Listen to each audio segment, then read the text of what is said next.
Hello my dear friends and students, welcome to English max. SSC CGL के English के previous paper में हम लोग 15 पेपर लगा चुके हैं। ठीक है, आज करने जा रहे हैं पेपर नंबर 16। ठीक, और ये पेपर भी 5 तारीख को हुआ था, 5 दिसंबर 2022 को। ये चौथी शिफ्ट का पेपर है। ठीक है, ये शिफ्ट 4 है। तो आज ये शिफ्ट 4 का पेपर करके हम लोग 5 दिसंबर तक के सारे पेपर कर चुकेंगे। फिर शुरू होगा कल से 6 दिसंबर का पेपर। ठीक है, तो पीडीएफ आप लोगों ने सॉल्व ही कर लिया होगा। जिन लोगों ने इसके पहले के नहीं देखे हैं, अब ये बताने की ज़रूरत फिलहाल नहीं है कि इसके पहले वाले अगर नहीं देखे हो तो देख डालो उनको। और हाँ, अगर आप एमटीएस दे रहे हो, अभी एमटीएस अभी है, चल रहा है, इसके बाद सीजीएल देना है, तो एमटीएस के भी मैंने प्रीवियस पेपर डिस्कस कराए हैं। 48 सेट हैं। ठीक है, प्रीवियस उसके एमटीएस वाले भी हैं। तो अगर भी आप एमटीएस देने जा रहे हैं तो एमटीएस देख डालिए, उसके बाद सीजीएल भी देख डालिए। अगर एमटीएस नहीं दे रहे हैं तो सीजीएल देख डालिए, आपको रोज़ एक पेपर तो मिलता ही है। तो चलिए शुरू करते हैं हम लोग आज का डिस्कशन और देखते हैं कि आपके कितने क्वेश्चन सही हुए हैं और कितने गलत हुए हैं। जो गलत हुए हैं तो क्यों हुए हैं, उनकी जगह पर सही क्या होगा। कुछ बच्चे मैसेज करते हैं और बताते हैं कि सर मेरा 21, 23, अब 23 तक पहुंचने का मतलब हुआ कि ये बहुत बड़ी बात है, आपने बहुत अच्छी मेहनत की है, बहुत बढ़िया परफॉर्म कर रहे हैं। ठीक है, अब आपके सिलेक्शन में थोड़ा बहुत मेरा भी कंट्रीब्यूशन होगा तो मैं अपने आप को बहुत ही खुशनसीब समझूंगा। ठीक है, तो कोशिश मेरी यह है कि आपकी जो थोड़ी बहुत कसर रह जा रही है वो पूरी हो जाए, ख़त्म हो जाए और आप सिलेक्शन पा जाएं। ठीक है, तो स्टार्ट करते हैं हम लोग आज का अपना डिस्कशन। और पहला क्वेश्चन आपकी स्क्रीन पर ये रहा। तो पहला क्वेश्चन किससे रिलेटेड है? Correct active form. तो ये मतलब ये पैसिव में होगा। तो भैया विल नॉट बी, ये देखो विल के साथ क्या लिखा है? बी और वर्ब की थर्ड फॉर्म। तो ये विल के साथ बी और वर्ब की थर्ड फॉर्म कब होती है? जब हम विल के साथ वर्ब की फर्स्ट फॉर्म लगाए होते हैं तो उसकी पैसिव में क्या हो जाती है? विल, बी और वर्ब की थर्ड फॉर्म। तो इसका मतलब इसमें तो हमारा सेंटेंस ही है, हमें देखना है विल के साथ वर्ब की फर्स्ट फॉर्म, तो नॉट लगा रहेगा। तो विल के साथ फर्स्ट फॉर्म होगी ना, इसमें कुड और हैड की तो कोई गुंजाइश नहीं है। तो ये दो तो गए काम से, बचा दो। ये लिखा कि विल नॉट प्ले और विल नॉट बी प्लेइंग। तो भैया जब will be played active passive में है, विल बी प्लेड, जिसमें आईएनजी फॉर्म आने का कहाँ से मतलब हुआ? पैसिव में नहीं है तो एक्टिव में आईएनजी फॉर्म हो जाएगी क्या? ये 3 तो गलत हो गए। अब आपके पास एक ही ऑप्शन बच रहा है, तीसरा वाला। मैं बार बार कहता हूं कि पहले आप गलत वाले छांटना सीख लीजिए। जो 4 ऑप्शन में से 3 में गलतियां निकाल लीजिए। तो जब आप गलतियां निकाल लेंगे तो जो आपका आंसर होगा वो बेस्ट और बेहतरीन होगा। ठीक है, चलो आगे बढ़ते हैं। Question number 2। तो देखिए क्वेश्चन नंबर 2 क्या है? सिमिलर मीनिंग बतानी है आपको। किसकी सिमिलर? अंडरलाइन वर्ड की। ये बता दिया हुआ है प्लासिबल। ठीक है, प्लासिबल की सिमिलर मीनिंग क्या होगी? तो प्लासिबल का क्या मतलब होगा? देखो केमिस्ट्री में तो प्लासिबल मतलब लचीला होता है। अब यहाँ देख लेते हैं क्या है लिखा है कि no plausible explanation could be found for her disappearance. Her disappearance मतलब क्या हुआ? कोई लड़की है वो गायब हो गई है और उसके गायब होने का कोई प्लासिबल एक्सप्लेनेशन अभी तक नहीं मिला है। ठीक, अब यहाँ प्लासिबल मतलब लचीला नहीं है। ठीक, यहाँ प्लासिबल का मतलब लचीला नहीं है, फ्लेक्सिबल नहीं है। यहाँ प्लासिबल का मतलब कोई ऐसा एक्सप्लेनेशन, अभी कोई ऐसा स्पष्टीकरण नहीं मिला है जो उसके गायब होने के लिए जिस पर विश्वास किया जा सकती है। तो यहाँ प्लासिबल का मतलब क्या होता है? बिलीवेबल, भरोसा करने लायक। ठीक है, तो ये जो प्लासिबल वर्ड लिखा है किस सेंस में लिखा है? बिलीवेबल के सेंस में लिखा है। तो बिलीवेबल के लिए लीगल लगेगा? नहीं। जस्ट लगेगा? नहीं। अनलेस लगेगा? नहीं। क्या लगेगा? क्रेडिबल लगेगा। क्रेडिबल मतलब जिस पर भरोसा कर सकते हो, भरोसा करने लायक कोई ऐसा एक्सप्लेनेशन अभी तक नहीं मिला। देखो अब ये तो समझ में तो आ गया कि ये होगा। बाकी जो ऑप्शन नहीं हो रहे हैं उनका देख लो। कह रहे हैं कि कोई लीगल एक्सप्लेनेशन नहीं मिला। किसी के गायब होने का कोई लीगल एक्सप्लेनेशन लीगल नहीं होता है। ठीक है ना, एविडेंस वगैरह होता है, एक्सप्लेनेशन लीगल नहीं होता, तो इसलिए नहीं हुआ। जस्ट एक्सप्लेनेशन, जस्ट मतलब होता है न्यायप्रिय, तो न्याय एक्सप्लेनेशन थोड़े न्यायप्रिय होगा। ठीक है, फैसला जस्ट हो सकता है, एक्सप्लेनेशन नहीं। एक्सप्लेनेशन क्या होता है? जिस पर हम भरोसा कर सकें। ठीक, आगे आ जाओ। आते हैं क्वेश्चन नंबर 3 पर। क्वेश्चन नंबर 3 क्या है? ग्रामेटिकल एरर बतानी है। ठीक, और वो भी किस में, अंडरलाइंड पोर्शन में। अंडरलाइंड पोर्शन का मतलब या तो ग्रामेटिकल एरर यहाँ होगी, या तो कहाँ होगी, यहाँ होगी, या तो कहाँ होगी, क्लासरूम में। अब क्लासरूम में क्या एरर होगी यार, और फिर या तो देयर आर में होगी। इन्हीं 4 जगहों पे अगर कोई एरर है तो बताओ। लिखा है, पहले हम यहाँ से देख लेते हैं ना, यहाँ देख लें एरर, उसके बाद जो समय होगा उसी में ढूंढ लेंगे हम लोग। ठीक है, तो आ जाओ ढूंढते हैं। There are no tables. Tables, ये टेबल्स प्लूरल है ना, टेबल्स प्लूरल है तो आर प्लूरल है। ठीक है, there are no tables at the classroom. तो क्लासरूम टेबल, जो क्लासरूम है मान लो, तो जो टेबल होगी, टेबल क्लासरूम के अंदर होगी या ऊपर होगी, तो टेबल क्लासरूम के अंदर होगी। तो यहाँ जो एट लिखा है वो एट न लग करके क्या लगना चाहिए, इन लगना चाहिए। तो गलती किस में होगी, पहले वाले में होगी, क्योंकि यहीं एट द है, एट द में ये एट गलत है, तो आपका पहला आंसर हुआ। और नो टेबल्स में कोई गलती नहीं है, क्लासरूम में कोई गलती नहीं है, देयर आर में कोई गलती नहीं है। ठीक है, क्लियर हो गई इतनी बात। तो अब आ गए हम क्वेश्चन नंबर 4 में। क्वेश्चन नंबर क्या है 4 में, वन वर्ड सब्स्टिट्यूशन है। वन वर्ड सब्स्टिट्यूशन किसका दिया है, the act of killing of one's mother. ठीक है, जब कोई आदमी अपनी माँ की हत्या कर देता है, पिता की हत्या कर देता है ऐसे लोग दुनिया में, तभी तो वर्ड बना है। ठीक है, तो किलिंग ऑफ वंस मदर। तो सबसे पहले भैया देखो, किलिंग के लिए ना एक रूट वर्ड यूज़ किया जाता है, किलिंग के लिए साइट। ठीक है, साइट है, और ये सफिक्स है, वर्ड के पीछे जोड़ा जाता है। तो जिसकी हत्या करनी है, जिसकी हत्या हुई है, उसी में क्या कर दो, प्लस के साथ CID। और मदर के लिए क्या यूज़ किया जाता है, मैट्री यूज़ किया जाता है, मैट्री। ठीक है, फादर होता तो क्या यूज़ किया जाता, पैट्री यूज़ किया जाता है। ठीक है, ऐसे तो मतलब जिसकी हत्या करनी है वो वर्ड पहले लगा दो और उसमें CIDE जोड़ दो तो हो गया। जिसे मतलब मान लो जैसे लिखा है कि बर्ड्स के लिए हम लोग AV यूज करते हैं, एविएशन से, इसी में CIDE लगा दो तो इसका मतलब बर्ड्स की, किलिंग ऑफ बर्ड्स हो जाएगा। ठीक है, कैनी, कुत्ते के लिए क्या यूज़ किया जाता है, कैनाइन फैमिली का है ना, तो कैनी यूज़ किया जाता है, कैनी। अब कैनी में CIDE लगा दो तो कैनीसाइड का मतलब क्या हुआ, कुत्तों की हत्या करना हो गया। बनाते जाओ यार, बहुत वर्ड बनेंगे, कितना बनाओगे। अच्छा, अगर चाहते हो कि इस तरह का एक कलेक्शन आपके पास हो तो मैं इसका एक कलेक्शन दे सकता हूँ। मेरे पास जो थेमेटिक वोकैब है, इसी चैनल पे एक प्लेलिस्ट होगी थेमेटिक वोकैब। ठीक है, कल वाले में भी थेमेटिक वोकैब बताए थे, तो किसके लिए, प्लेसेस के लिए। आज थेमेटिक वोकैब में लिखा होगा किलर वर्ड्स। ठीक है, देखिएगा क्या लिखा है, किलर वर्ड्स। तो ये किलर वर्ड्स पूरा उठा के देख डालो, इसमें यही सारा पूरा भरा हुआ है। किलर वर्ड्स का टॉपिक उठाना, वो वीडियो लेना और उसमें देख देना सारे, मतलब आपके एग्ज़ाम में जितने पूछे जाते हैं उससे कुछ ज़्यादा ही हैं उसमें, तो देख डालो, बना डालो, क्या होगा, ज़्यादा होगा तो वो मतलब उल्टी थोड़ी हो जाएगी। तो killing of one's mother, killing of one's mother मैंने अभी बताया ना, मैट्री, मैट्री लगता है माँ के लिए तो मैट्रीसाइड हो गया। होमिसाइड का मतलब क्या हुआ, बड़े पैमाने पर ह्यूमन बीइंग की अगर आप हत्या कर रहे हो तो उसके लिए होमिसाइड। उक्सोरी, उक्सोरी वर्ड यूज़ किया जाता है, जानते हैं किसके लिए, वाइफ के लिए यूज़ किया जाता है। तो अगर कोई अपनी वाइफ की हत्या कर देता है तो उसको क्या कहोगे, उक्सोरीसाइड। रेजिसाइड क्या होता है, राजा की हत्या होती है तो उसको कहते हैं रेजिसाइड, किंग की हत्या के लिए। ठीक है, मैट्रीसाइड किसके लिए, मदर की हत्या के लिए। क्लियर हो गया, तो आपका आंसर कौन सा होगा, फर्स्ट वाला हो जाओगे। चलो आगे बढ़ते हैं, अगला क्वेश्चन हम लोग लेते हैं, और अगला क्वेश्चन है आपका क्वेश्चन नंबर 5। अपोजिट वर्ड बताना है किसका, सीज का। तो सीज कभी मैंने बताया था आपको 3 तरह के सीज होते हैं, एक SEIZE, एक SIEGE ये है, और एक सीज मैंने उसी दिन ये भी बताया था CEASE। तो ये SEIZE जो होता है, इसका मतलब होता है जब्त कर लेना। उदाहरण मैंने दिया था कि पुलिस ने होटल से इतने करोड़ की हेरोइन जब्त की। ठीक है, तो ये जब्त करना होता है। और ये वाला सीज का मतलब क्या होता है, घेर लेना। जैसे कहें कि पुलिस ने होटल को चारों ओर से घेर लिया है, तो ये घेर लेना होगा। और सीज का मतलब क्या होता है, स्टॉप, कोई चीज़ जो चल रही है उसको रोक देना।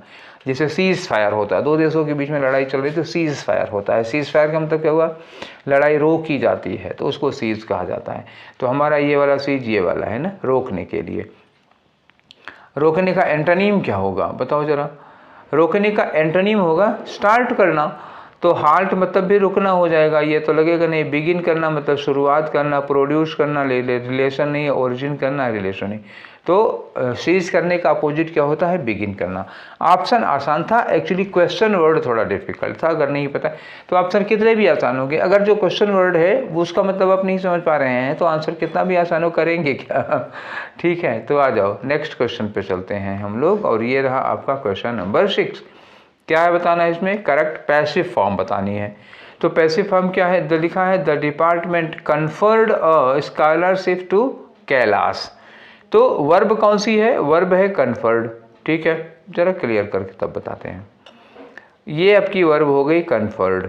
ठीक है, किसने? द डिपार्टमेंट ने, ये हमारा क्या हो गया? सब्जेक्ट। और क्या दिया है? अ स्कॉलरशिप। अ स्कॉलरशिप दी है किसको? कैलाश को। तो स्कॉलरशिप से बने हुए हैं सारे, देखो scholarship scholarship scholarship scholarship.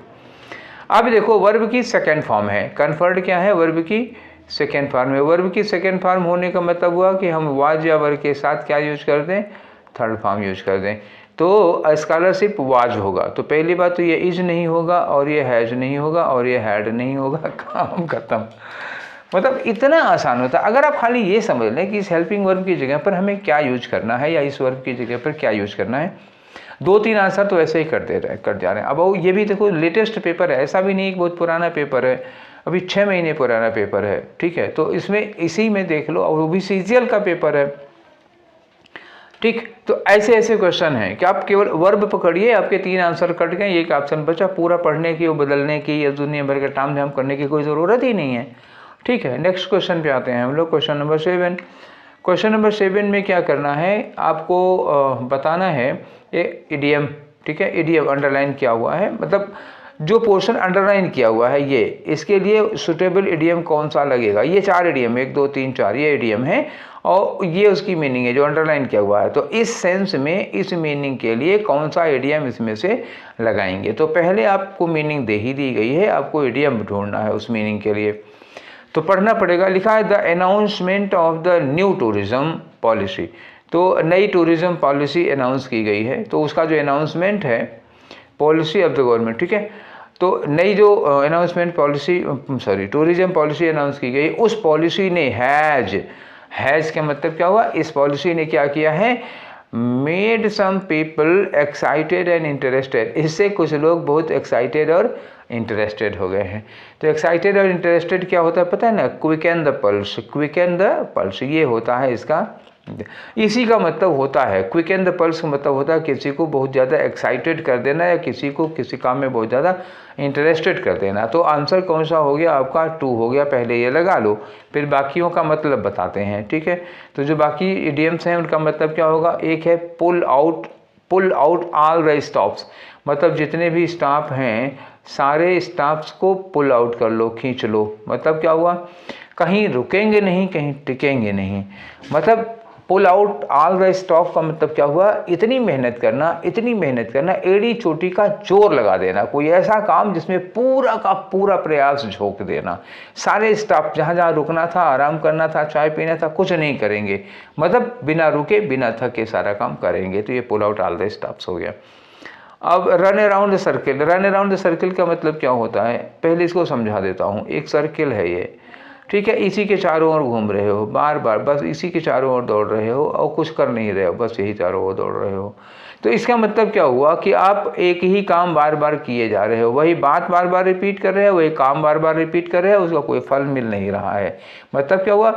Repetition of same talk और same action but getting know achievement. ठीक, कोई हल मिल नहीं रहा है और बार बार वही काम आप कर रहे हो। ठीक है, तो ये होता है। ठीक, समझ गए? तो ये हो गया रन अराउंड द सर्किल। ठीक, अब एक बचा है रीच फॉर द मून।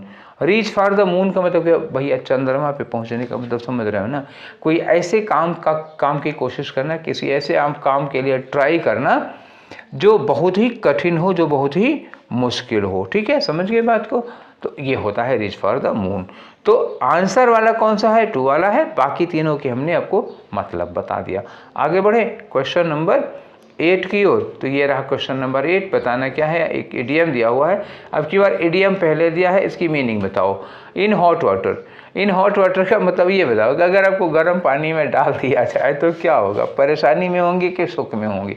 जाहिर सी बात है हॉट वाटर में होंगे तो क्या होगा, टू बी इन ट्रबल, मुश्किल में पड़ जाएंगे। ठीक है, तो ये हो गया इन हॉट वाटर का मतलब टू बी इन ट्रबल। आगे आ जाओ क्वेश्चन नंबर 9 में। तो क्वेश्चन नंबर 9 में क्या पूछ रहे हैं, ये अंडरलाइन क्या हुआ है और तो कह रहे हैं कि इसकी जगह पर अगर ग्रामर गलत है, इसमें जो लिखा हुआ है अगर वो गलत है तो उसकी जगह पर सही क्या होगा ये बताओ और यहाँ से ढूंढ के लगाओ। अच्छा, गलती है ज़रूर क्योंकि यहाँ पर नो सब्स्टिट्यूशन का ऑप्शन नहीं है, दैट मीन्स इसमें गलत तो है, वो निकालना ही पड़ेगा गलती आपको। चलो देखते हैं क्या गलती हो सकती है। मदर ऑर्डर जॉन, तो मम्मी ने जॉन को ऑर्डर किया। किसकी मम्मी ने? जॉन की मम्मी ने, और क्या हमारी मम्मी ने थोड़े। तो जॉन की मम्मी ने ऑर्डर किया जॉन को, क्या कहा कि to switch on the light, कि लाइट जला दो। स्विच ऑन का मतलब क्या होता है, स्विच ऑन का मतलब लाइट जला दो। आगे लिखा है एज मैंने, क्योंकि it was time to sleep, अब सोने का टाइम हो गया है। तो बात गलत हो गई कि नहीं हो गई? अब सोने का टाइम हो गया तो जान की मम्मी ने कहा होगा लाइट बुझा दो। अब लाइट बुझाने के लिए स्विच ऑन नहीं लगता, फिर क्या लगता है, स्विच ऑफ लगता है। ठीक है, आगे से बात बनी है या क्योंकि अब सोने का टाइम हो गया है इसलिए स्विच ऑन करोगे कि स्विच ऑफ करोगे, जाहिर सी बात है स्विच ऑफ करोगे। तो स्विच ऑफ ढूंढो, ये लिखा है स्विच ऑफ कर दो। ठीक है, ये वाला ऑफ नहीं लगेगा, स्विच आउट और स्विच इन तो होता ही नहीं है। स्विच ऑन होता है, स्विच ऑफ होता है। स्विच ऑफ मतलब लाइट जला देना, स्विच ऑफ मैंने लाइट बुझा देना। अब चूंकि सोने का टाइम हो गया है तो लाइट बुझाने की बात होगी, इसलिए पहला वाला ऑप्शन। ठीक है, आ जाओ 10 में। ठीक, 10 में क्या कह रहे हैं, फिर वही अंडरलाइन करके दिया हुआ है, कह रहे हैं कि अगर ये सही है तो ठीक है, नहीं तो इसकी जगह पर क्या इम्प्रूवमेंट होगा। अच्छा, इम्प्रूवमेंट करना ही है क्योंकि कहीं भी नो सब्स्टिट्यूशन का ऑप्शन नहीं है, तो इसका मतलब ये गलत तो है। ठीक, क्या गलती है अब ये ढूंढना है और इसकी जगह पर होगा क्या ये देखना है। लिखा है द इंटर्न शुड, इंटर्न कौन होते हैं, जैसे मान लो मेडिकल में सपोज करो MBBS कर रहे हैं। ठीक है, तो अब MBBS कर रहे हैं तो अब BHMS और BDS वाले उदाहरण निराश ना हो भाई। कोई भी एक कोर्स होता है जिसमें 4 साल 5 साल 6 साल का कोर्स होगा, तो जब लास्ट ईयर में पहुंचते हैं तो ये लोग क्या करते हैं, ड्यूटी, हॉस्पिटल में ड्यूटी करते हैं, तो उनको इंटर्न कहा जाता है। इंटर्न डॉक्टर मतलब मेडिकल की पढ़ाई के लास्ट ईयर में होंगे और उनको बड़े सीनियर डॉक्टरों के साथ हॉस्पिटल में ड्यूटी करनी पड़ती है। ठीक है, वहीं सीखते हैं, प्रैक्टिस होती है।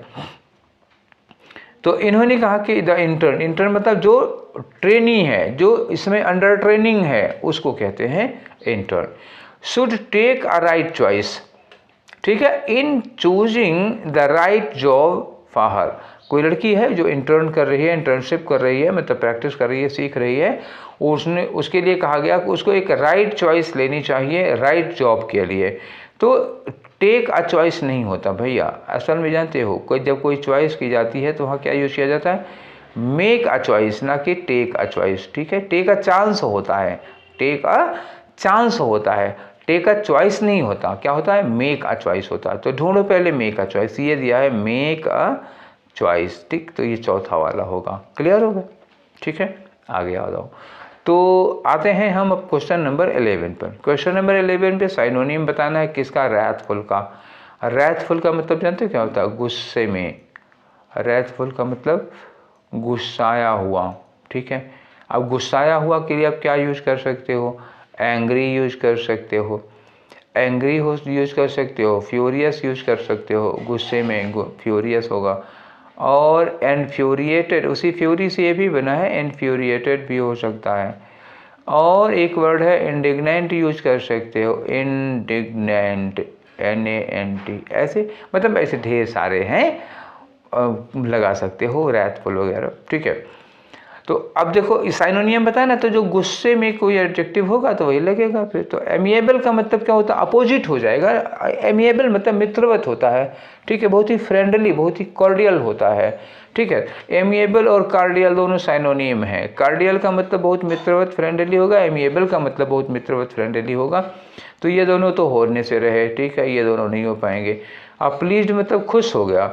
ठीक है, तो ये क्या हो जाएगा, गुस्साया हुआ का अपोजिट हो जाएगा खुश, तो ये तो एंटोनीम हो जाएगा, तो ये भी नहीं लगेगा। अब बचा फ्यूरियस। फ्यूरियस मैंने कहा था ना गुस्साया हुआ, तो रैथफुल का यही होगा, फ्यूरियस जो होगा वो साइनोनिम होगा। ठीक। ठीक है, तो आंसर कौन हो गया, 4 हो गया। क्लियर हो गई बात।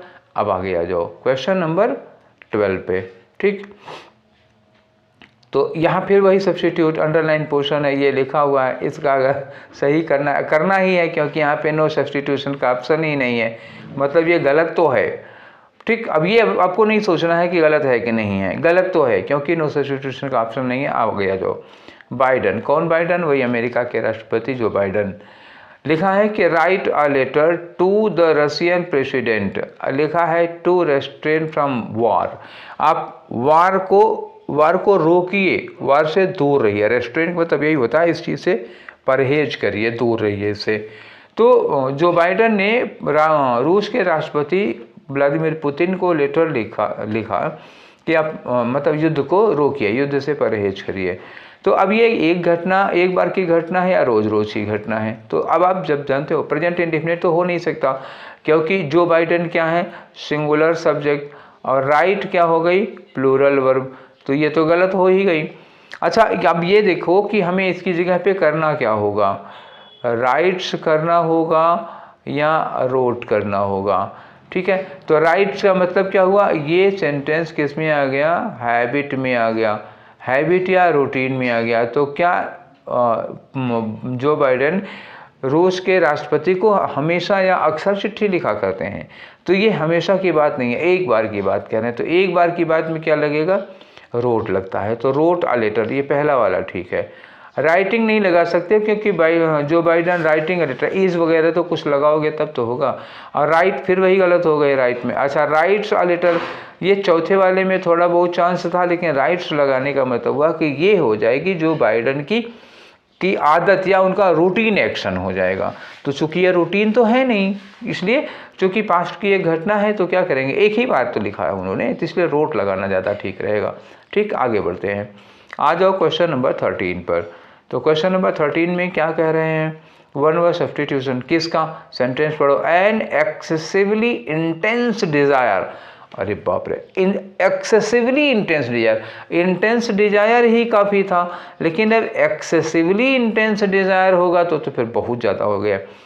फॉर रिटर्निंग टू पास्ट और लास्ट कंडीशंस, जैसे अब आप लोग तैयारी कर रहे हो कंपटीशन की, अभी याद आती होगी बचपन की, प्राइमरी की याद आती होगी, मिडिल क्लासेस की याद आती होगी, ठीक है, बचपन याद आता है, तो पास्ट की याद आना या जो लॉस्ट सिचुएशंस हैं वो उनकी याद आना।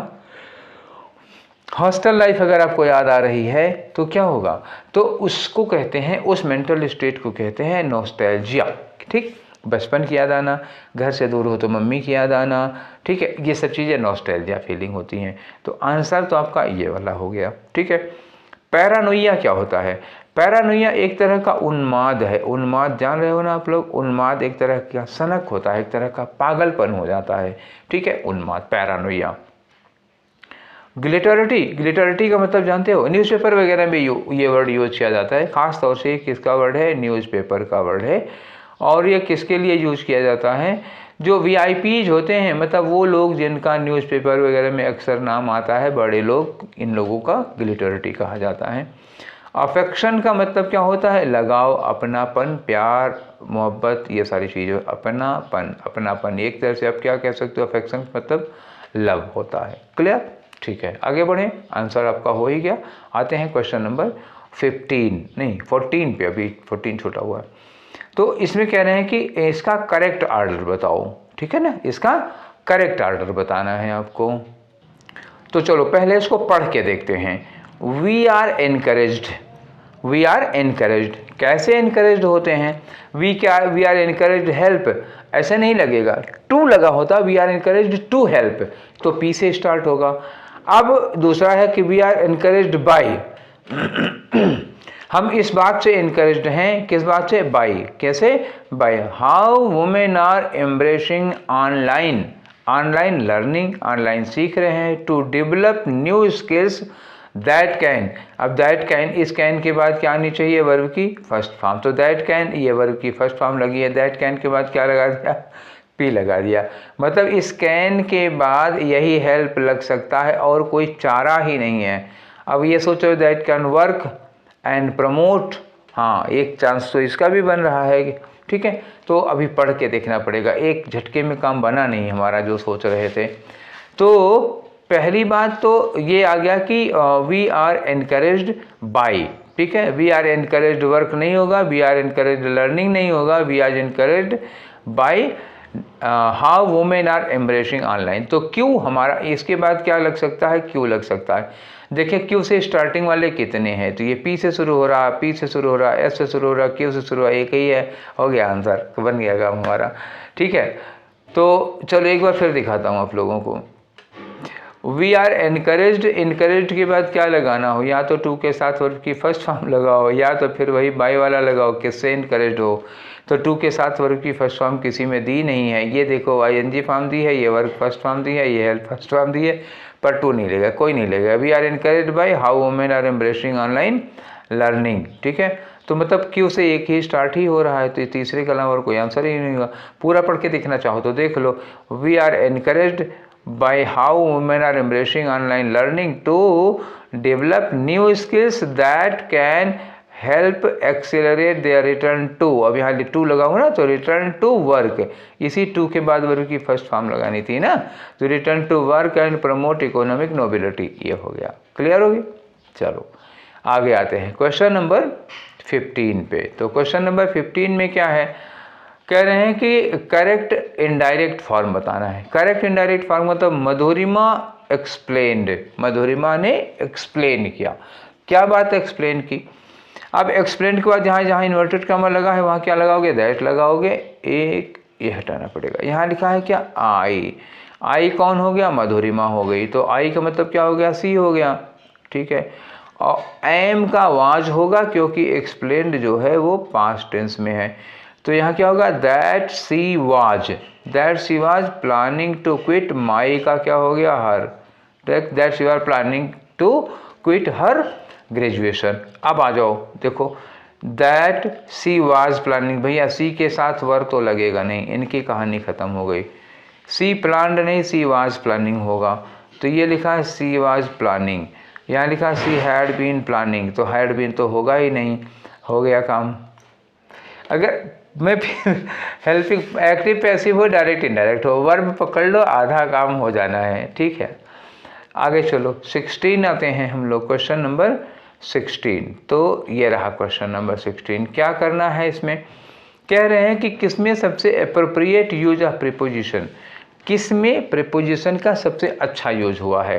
तो देखो, we have been playing, we have been playing, we have been playing, we have been playing, कौन सा टेंस होगा, प्रेजेंट परफेक्ट कंटिन्यूअस।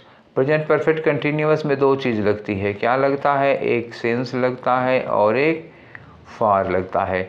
अब यहाँ क्या दिया है, 4 o'clock, 4 o'clock के लिए क्या लगाओगे, सिंस लगाओगे।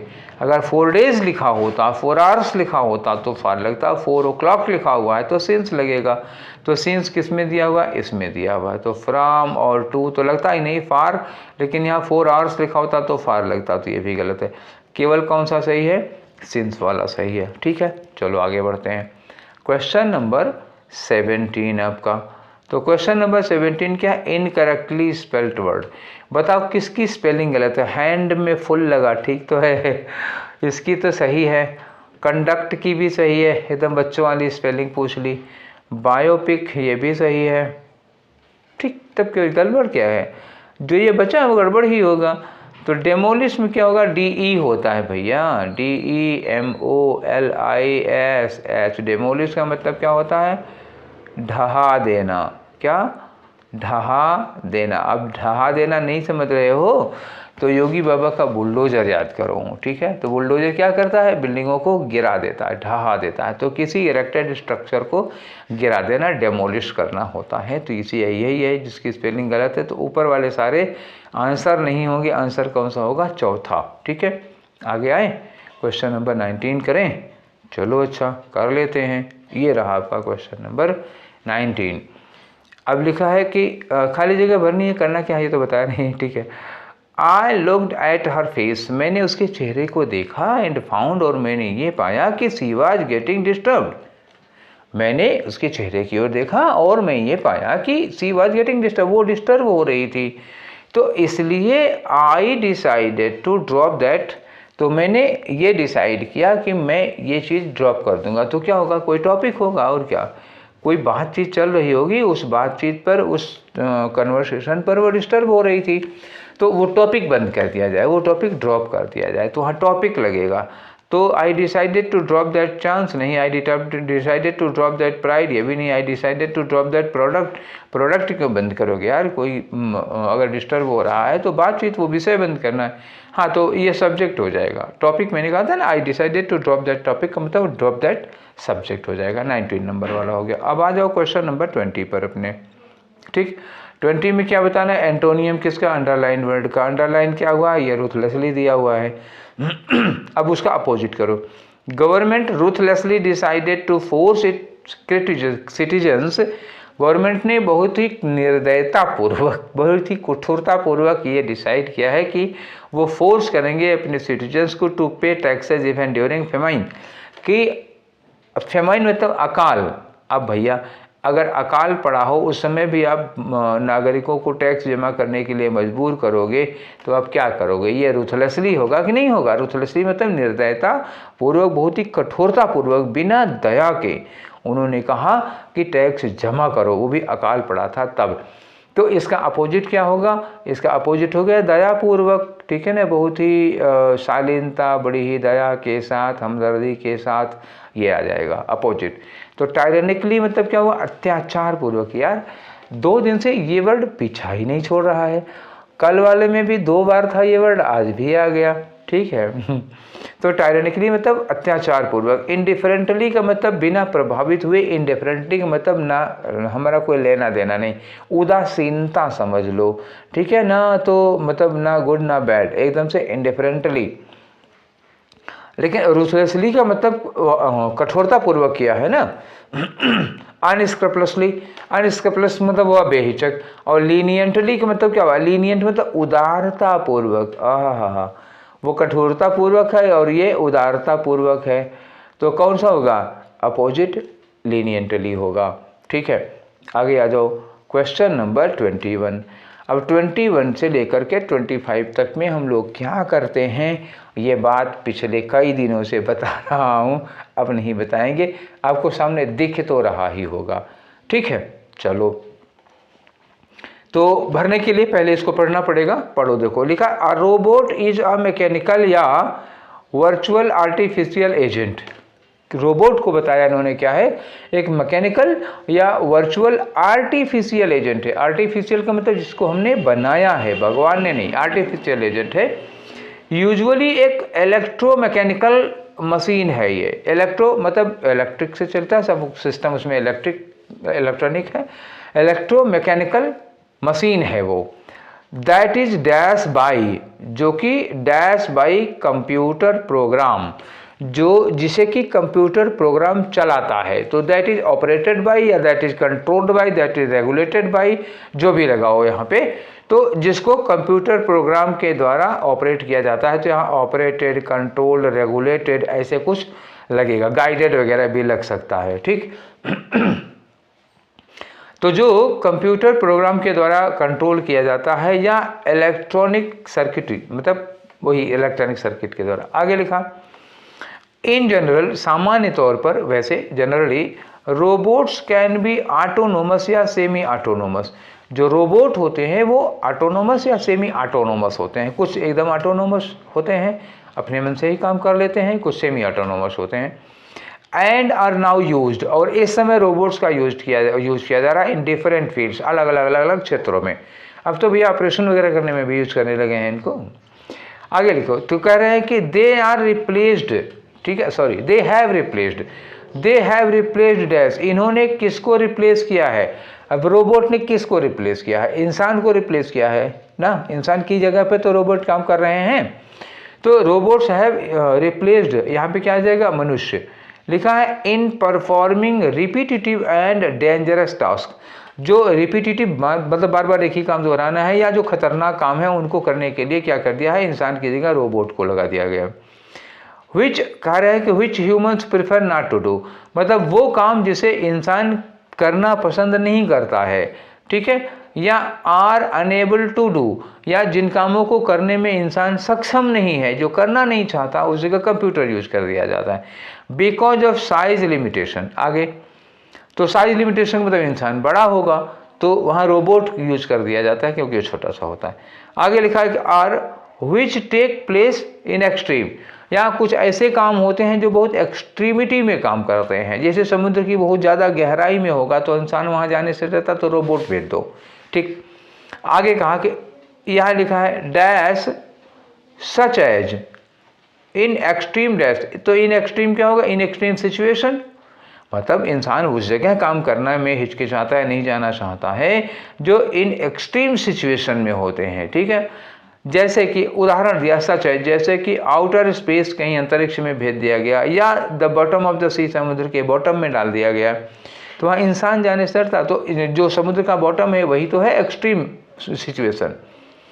अब कह रहे हैं फॉर इंस्टेंस, उदाहरण के लिए, robots can now B use in industry, तो रोबोट्स को इंडस्ट्री में भी यूज़ किया जा रहा है। एज इन कार मैन्युफैक्चरिंग, जैसा कि कार मैन्युफैक्चरिंग में यूज़ किया जाता है। They can be use in homes to do, तो उनको घरों में यूज कर लिया जाता है। टू डू, क्या टू डू, तो घर में यूज करोगे तो घर का काम करेंगे, तो यहाँ 4 नंबर पे घर का काम करेंगे।